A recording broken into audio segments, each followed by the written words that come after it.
Hello and welcome to the first video of my LPL Summer 2022 preview.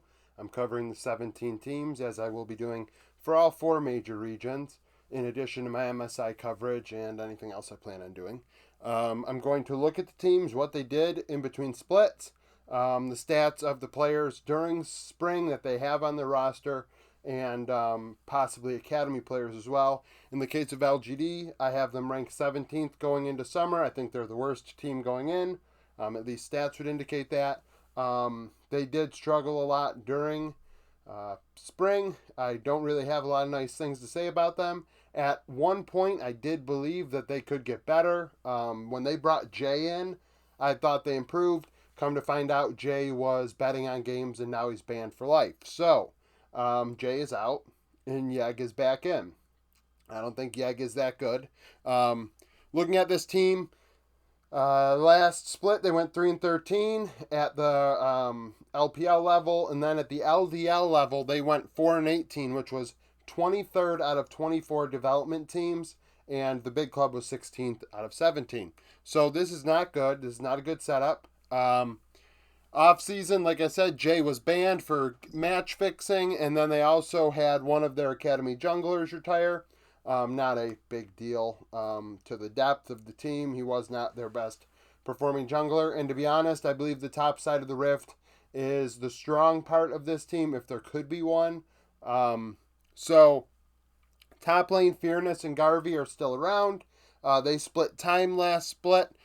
Fearness outplaying Garvey. I do not like the fact that neither one have over 7.8 CS per minute. I don't think that's very good. 7.8 is, I mean, you'd want 8, preferably, at least in my opinion.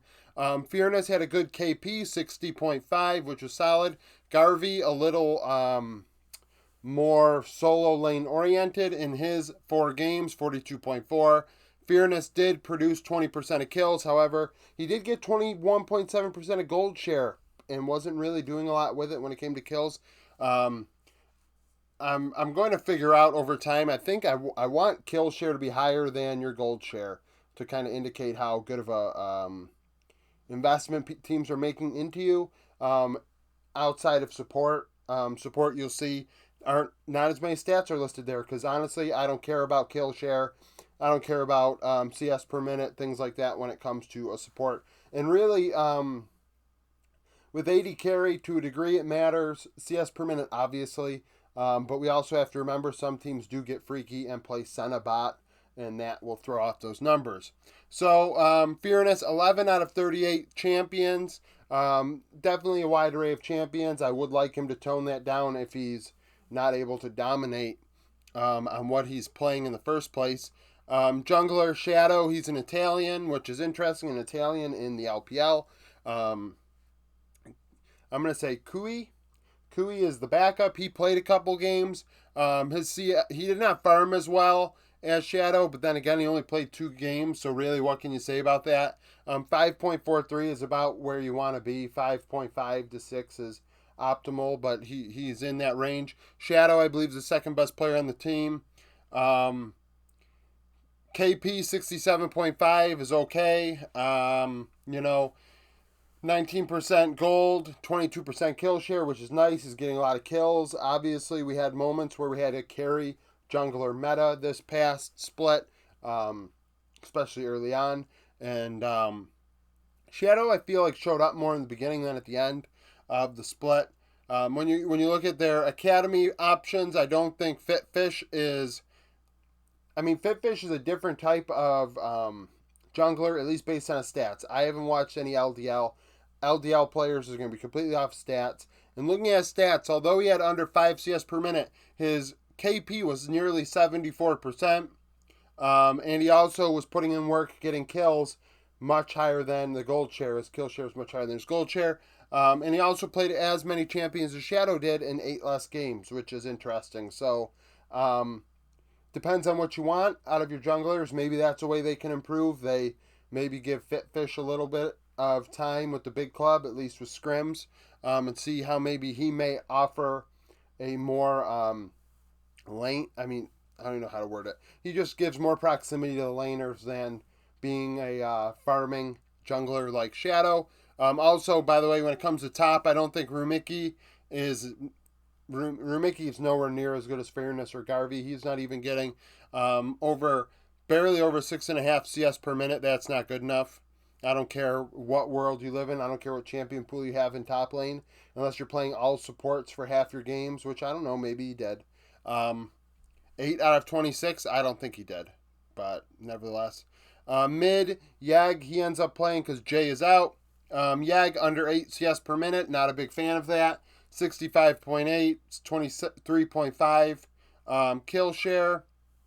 You know, I look at what their options are in Academy, and I think that they have room to grow.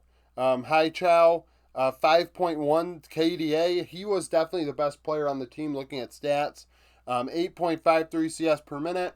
12 out of 36 champion pool, so he has a wide champion pool. He's getting kills. His KP is 74.2, 29.1 kill share. He gets gold and he does work with it. Despite on a bad team, he did well. So I would almost like to see them bring him up and give him a shot. Clot only played in 9 games, 6.43 CS per minute. I'll pass on that. I do think maybe he played a couple games out of mid, but 50.5 KP, that's Clot. I mean, maybe that'll be a problem, I guess, if they don't feel comfortable putting Clot in an academy mid. Bot lane, I feel like bot lane, they have a solid AD in terms of their academy roster with Ranel. Eric was not really the problem with this team. I have him as the 3rd ranked player in the team. 9.23 KDA. I mean, 9.23 KDA would be freaking flipping fabulous.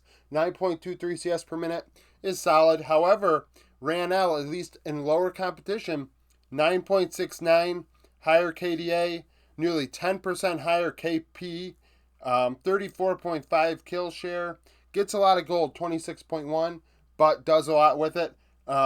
Same amount of champions and less games than Eric. I would almost like to see them bring him up too and give him a shot. With a team like this that goes 3-13, you need to change things up and try and improve your team any way you can. They have not signed anybody this offseason to bring in to help this team, and I guess there's still a month left, but as of right now, I'm not too hopeful, from the outside. You have to work from within with this team. Hai Chow and Ranel are going to be 2 teams that not 2 teams, but 2 players I'd like to see get an opportunity. Support, Jin Zhao. Jin Zhao playing support. I believe it was his first, right after role swapping. This was a first for him. KDA 1.9, 62.3 KP, not very good. The same as Eric, so, I mean, they weren't getting all over the rift. 10 out of 42 champion pool. 10 out of 42, 10 champions, 42 games. With a guy like him that is just role swapping, I would like him to play less champions and focus more on playing a few several good ones instead of a ton poorly. I don't know why they made him play so many different things. Ming Hai, 65.7, so slightly higher KP. 6 out of 32 champion pool. I would be a little concerned with that. If he's always been a support, the opposite of Jin Zhao. If you're always been a support and you're a support main, you should play more than 6 champions at a level that would be willing to bring it out, at least in the LDL. XLC, I did not look to see if XLC is like a guy that played early on in the split and stopped playing due to some reason, but at least by his stats, he outplayed Ming Hai quite a bit.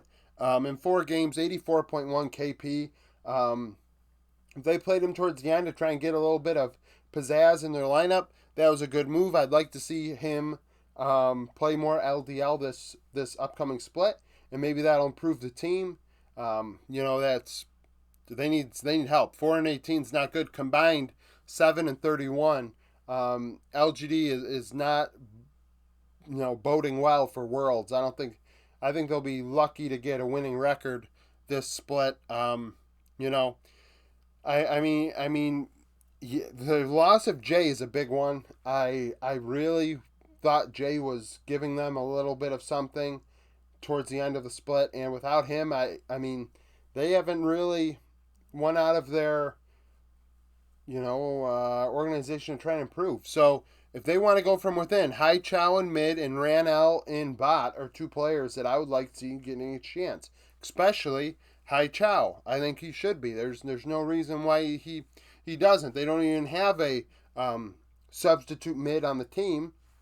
Bring him up. Why do you have why is Chance listed still? Guy barely plays. He shouldn't. Why have him up here? Put in Hai Chow. Um, Even Kui. You don't even need Kui really. I don't know. Some people I've read, said, well, maybe they should look from outside of their org, and maybe they should at the academy system.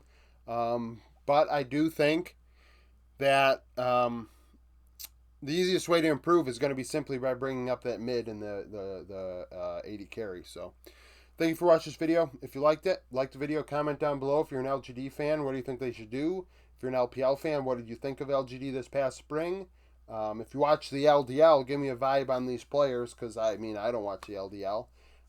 Like the video, subscribe if you want daily league content. I am going to be doing these previews alongside my MSI 2022 videos. In addition to everything else I plan on doing, I have like 50 videos planned going forward at minimum over the next month or so. So stay tuned for those, and thank you for watching.